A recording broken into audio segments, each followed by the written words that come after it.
Beirut, Reuters, an emergency aid delivery crossed front lines into the besieged rebel enclave of eastern Ghouta on Friday but ran quickly into danger from renewed shelling, the top UN official in Syria said, amid a fierce government offensive. The convoy was carrying food that could not be offloaded on Monday when fighting forced an earlier delivery to leave early, and the latest shelling came despite safety assurances, UN resident coordinator Ali Al-Zayuro trademark Tari said.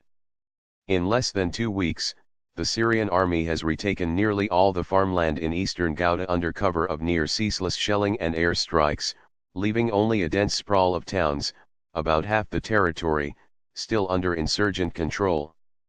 The onslaught has killed more than 1,000 people, the medical charity Médecins Sans Frontières, MSF, said on Thursday. The War Monitor, the Syrian Observatory for Human Rights, on Friday gave a death toll of 940 civilians in the campaign. For eastern Ghouta Euro trademark S civilians, trapped in underground shelters but deprived of food and water, there is a constant dilemma, whether to seek supplies or stay inside. E people were hopeful after the bombardment decreased and went out onto the streets. But then air strikes began again, and there are still people under the rubble that we couldn't Euro trademark T get out Euro said Moayad al-Hafi, a man in the town of Sakba. Damascus and Moscow have both said the assault is needed to stop rebel shelling of the nearby capital Damascus and end the rule of Islamist insurgents over civilians in eastern Ghouta.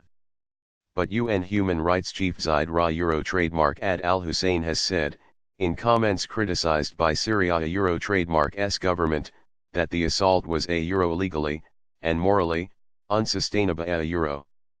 The observatory said there had been no airstrikes on eastern Ghouta Euro trademark S towns overnight for the first time since the government ground offensive began around 10 days ago.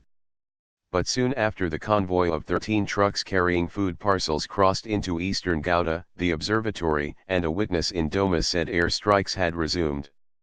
The shelling came despite assurances of safety from parties including the Russian Federation said Zayuro trademark Tari, calling for a cessation of hostilities in the area and calm throughout Syria so that emergency aid could be safely delivered. A Doma resident, in a voice message over which the sounds of loud explosions were audible, said 4 jets were in the sky and residential areas had come under air attack. The food parcels were supposed to be delivered on Monday when another aid convoy entered Doma, but the fighting and bombardment then forced it to leave early without unloading all its supplies.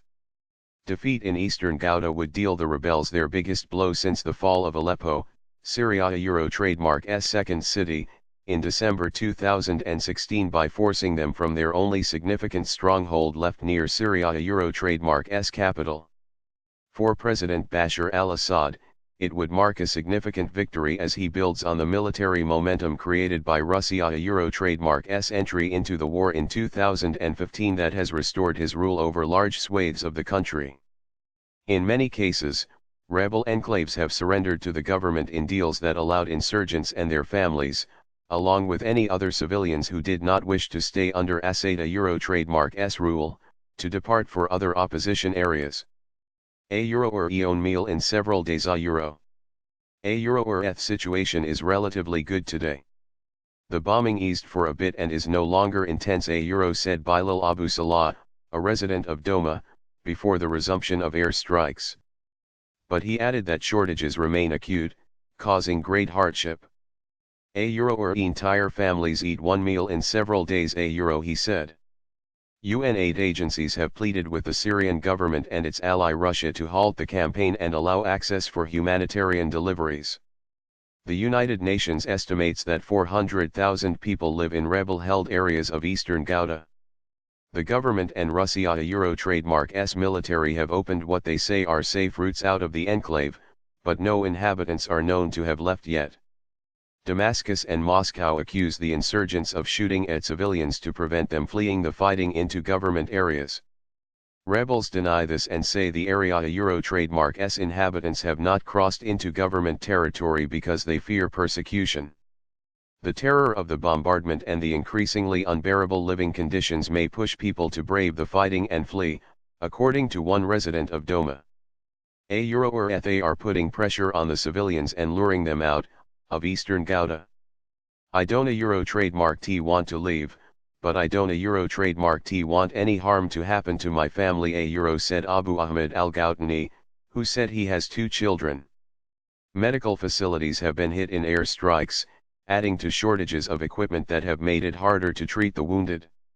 On Friday, the World Health Organization said attacks on medical facilities in Syria were on the rise. Assad trademark's offensive has come close to splitting the enclave in two, effectively separating its two halves by bringing the narrow strip between them under fire, a commander in the alliance supporting Assad said on Thursday. Rebels deny that. Tens of thousands of people have fled further into the enclave in the face of the warfare, a UN official said on Thursday, and residents of Douma said shelters are crowded with the new arrivals. State television reported on Friday morning that the army had control over the village of Beit Sawa, where rebel officials on Thursday said insurgents had recaptured some positions. Government forces will now advance along other fronts, it said.